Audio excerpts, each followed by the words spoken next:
brethren, my followers, my viewers, and the online followers. Allow me to invite you in our marriage and family presentation, where we are going to discuss issues pertaining our marriages and our families, because this is a crucial lesson to each and every one of us, whoever in marriage, that you should be aware about this for the securing your marriages. Today, we are going to talk about hindrance to a good sexual relationship in a marriage union. Remember, our topic, we are going to see things that can hinder a good sexual relationship in a marriage union. Allow me to say that there are some things that may hinder husband and wife from enjoying their sexual union.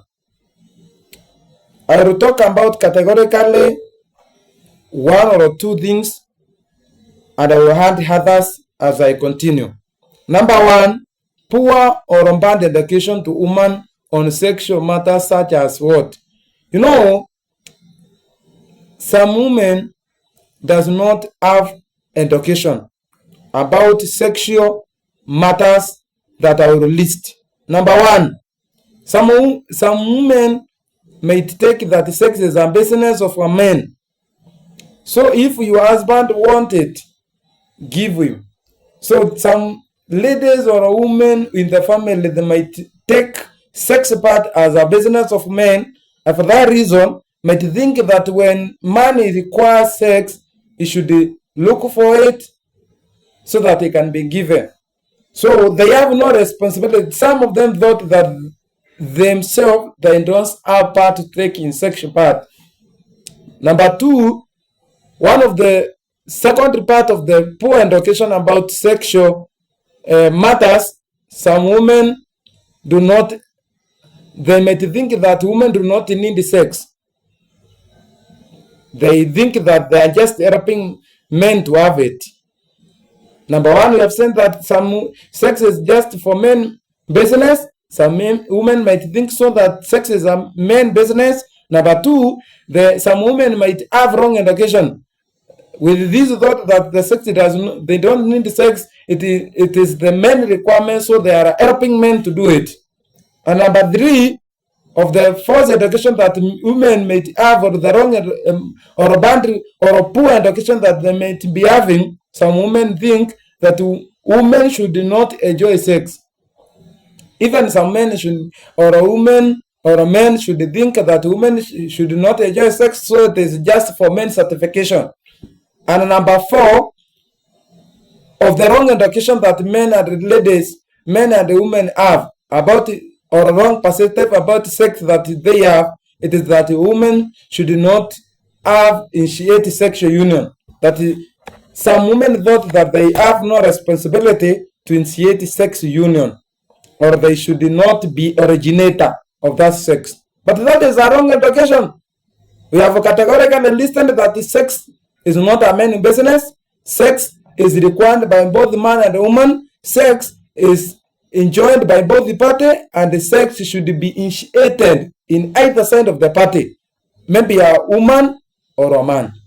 Allow me to progress by saying there are number two things that affect or hinder a good sexual relationship in a marriage union.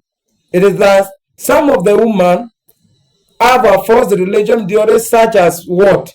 We have a lot of the religious theories that hinders the sexual relationship. Some think that the only people should not have sex only, should have sex only for children. There are some religions that teach people that sex is just for giving birth of children, and now that we have children in the family, we don't need to do sex anymore. When they get their children, they don't need, or they don't show any need of more sex, because since the sex was meant for procreation, that is not the purpose of God creating sex.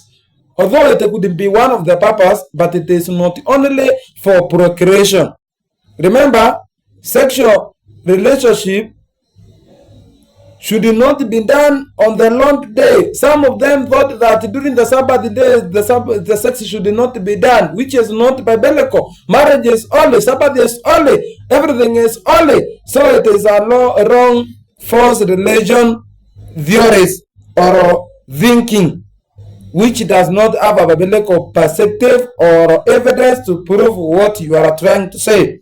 And number 3 of the false religion thinking is that church should not have ate during the night before the Lord common table. Some of them thought that the church members should not, or the church leaders should not have sex before the day of the Passover or Lord Sabbath, which is not biblical. There is no biblical reference that shows that God initiated the sex which is pure for between a woman and a man who are already married in a family. They should do it even when they are approaching the Lord's Supper, because the Lord's Supper is holy.